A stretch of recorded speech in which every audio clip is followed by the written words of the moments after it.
மக்கள் போற்றும் மா மனிதராக இப்புவியில் வாழ்ந்து மறைந்தும் மறையாதவராக கோடிக்கணக்கான மக்களின் இதயங்களில் குடிகொண்டிருக்கும் புரட்சித் தலைவர் எம்ஜிஆர் பிறந்த இந்நாள் சரித்திரத்தின் பொன்னாளானது. புரட்சித் தலைவர் எம்ஜிஆர் பள்ளி படிப்பை கும்பகோணத்தில் தொடர்ந்த போது குடும்பத்தில் நிலவிய வறுமை பள்ளிக்கு செல்ல விடாமல் நாடகத்துறையை நோக்கி ஈர்த்தது.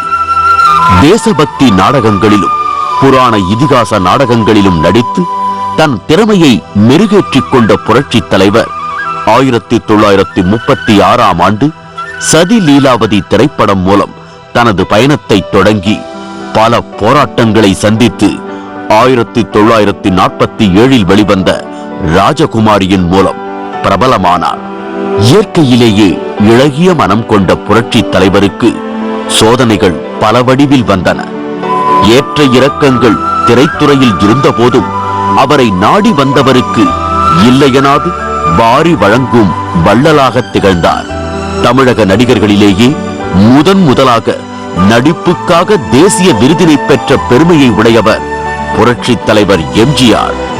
அவர் நடித்த திரைப்படங்களில் மக்களுக்கு நன்மை பயக்கும் வகையிலான பாத்திரங்களை தேர்ந்தெடுத்து நாட்டை நல்வழிப்படுத்தும் விதமாக நடித்ததால் மக்களின் ஆதர்ச நாயகனாக எக்காலமும் மக்கள் மனதில் நிற்கும் சக்தியாக திகழ்கிறார். திரையுலகில் புரட்சி நடிகர் என பெயர் பெற்ற புரட்சித் தலைவர் எம்ஜிஆர் பேரறிஞர் அண்ணாவின் இதயக்கனியாக விளங்கினார். பேரறிஞர் அண்ணா தோற்றுவித்த கட்சியை வளர்க்க அரும்பாடுபட்ட புரட்சித் தலைவர் அகிலம் போற்றும் அளவுக்கு கட்சியின் புகழை பரப்பினார். இந்தியா சுதந்திரம் பெற்ற பிறகு 20 ஆண்டுகள் தமிழகத்தை ஆண்ட காங்கிரஸ் கட்சியை ஆட்சியிலிருந்து அகற்றி பேரறிஞர் அண்ணா முதலமைச்சர் ஆவதற்கு புரட்சித் தலைவர் எம்ஜிஆர் காரணமாக விளங்கினார். அண்ணாவின் மறைவு தன் மீது மாறாத அன்பு கொண்ட மக்களுக்காக அண்ணா தோற்றுவித்த கட்சியை விட்டு விலகிய புரட்சித் தலைவர் எம்ஜிஆர் 1972ஆம் ஆண்டு அக்டோபர் 17ஆம் தேதி அண்ணா திராவிட முன்னேற்றக் கழகத்தை தோற்றுவித்தார். இதயக்கனியான புரட்சித் தலைவர் எம்ஜிஆர் அண்ணாவின் திருவுருவத்தை கட்சியின் கொடியில் பதித்ததோடு அவரது பெயரிலேயே கட்சியையும் தொடங்கினார். அநியாயத்தின் மொத்த உருவமான சகுனியின் கட்சியிலிருந்து 4 அஇஅதிமுகவில் இணைந்ததால் சட்டமன்ற உறுப்பினர்களின் எண்ணிக்கை எம்ஜிஆரோடு சேர்த்து 5 ஆனது. அரசியல் வரலாற்றில் புதிய கட்சி தொடங்கிய 6 மாதங்களில் இடைத்தேர்தலை சந்தித்து வெற்றி வாகை சூடி முதல் அத்தியாயத்தை ஏற்படுத்தினார் புரட்சித் தலைவர் எம்ஜிஆர். அண்ணா திராவிட முன்னேற்றக் கழகத்தை வளரவிடாமல் தடுக்க சகுனியால் மேற்கொள்ளப்பட்ட அனைத்து முயற்சிகளும் புரட்சித் தலைவரால் சிதறடிக்கப்பட்டன. 1973ஆம் ஆண்டு முதல் பாராளுமன்ற இடைத்தேர்தலை திண்டுக்கல்லில் சந்தித்து தன்னை வெல்ல முடியாது என்று கொக்கரித்த கொடுங்கோலனின் கட்சி ஆட்சியில் இருந்தபோதும் அனைத்திந்திய அண்ணா திராவிட முன்னேற்றக் கழகம் வெற்றி வாகை சூடியது. புரட்சித் தலைவரின் தலைமையை ஏழை எளிய மக்கள் சத்தமின்றி முத்திரை பதித்து அங்கீகரித்தனர்.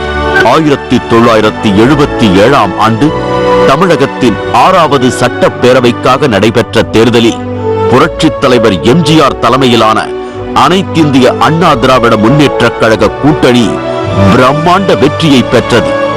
மக்களின் ஏகோபித்த ஆதரவுடன் புரட்சித் தலைவர் எம்ஜிஆர் அண்ணாவின் வழியில் ஆட்சி கட்டிலில் அமர்ந்தார்.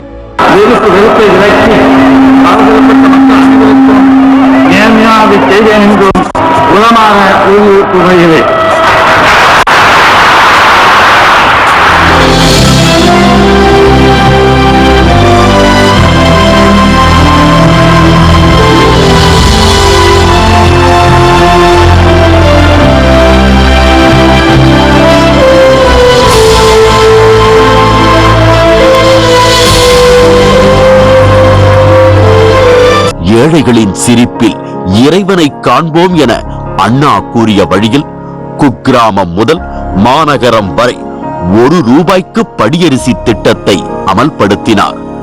நாளைய குழந்தை செல்வங்கள் பசியினால் உழன்றுவிடக் கூடாது என்பதால் பள்ளிகளில் சத்துணவு திட்டத்தை கொண்டு வந்தார். எம்ஜிஆரின் நல்லாட்சியில் நாடு செழித்தது. 1980ஆம் ஆண்டு நடைபெற்ற 7வது சட்டப்பேரவைக்கான பொதுத் தேர்தலிலும் எம்ஜிஆர் தலைமையிலான அனைத்திந்திய அண்ணா திராவிட முன்னேற்றக் கழக கூட்டணி 162 இடங்களில் அமோக வெற்றி பெற்று ஆட்சி அமைத்தது. இந்த முறையாவது வெற்றி பெற்று விடலாம் என்ற நப்பாசையில் களமிறங்கிய சகுனியின் கட்சி மீண்டும் படுதோல்வி அடைந்து அதல பாதாளத்தில் விழுந்தது. அனைத்திந்திய அண்ணா திராவிட முன்னேற்றக் கழகம் என்ற மாபெரும் மக்கள் இயக்கத்திற்கும் மக்கள் திலகம் எம்ஜிஆருக்கும் பக்க பலமாக வலு சேர்க்கும் விதமாக புரட்சி தலைவர் எம்ஜிஆரால் அனைத்திந்திய அண்ணா திராவிட முன்னேற்றக் கழகத்தின் கொள்கை பரப்பு செயலாளராக நாடு போற்றும் நன்மணி புரட்சி தலைவி செல்வி ஜெயலலிதா அவர்கள் நியமிக்கப்பட்டார்கள். கழகத்தை, ஏழை எளிய மக்களின் இயக்கத்தை தனக்கு பிறகு தலைமையேற்று நடத்தவும் தமிழர்களின் வாழ்வில் ஒளி விளக்கேற்றவும் தகுதி படைத்த நிகரற்ற தலைவி செல்வி ஜெயலலிதாதான் என்பதை நன்கு உணர்ந்த புரட்சி தலைவர் இயக்கத்தை காக்கவும் தொண்டர்களை வழிநடத்தவும் அரசியல் வாழ்விற்கு அழைத்து வந்தார்.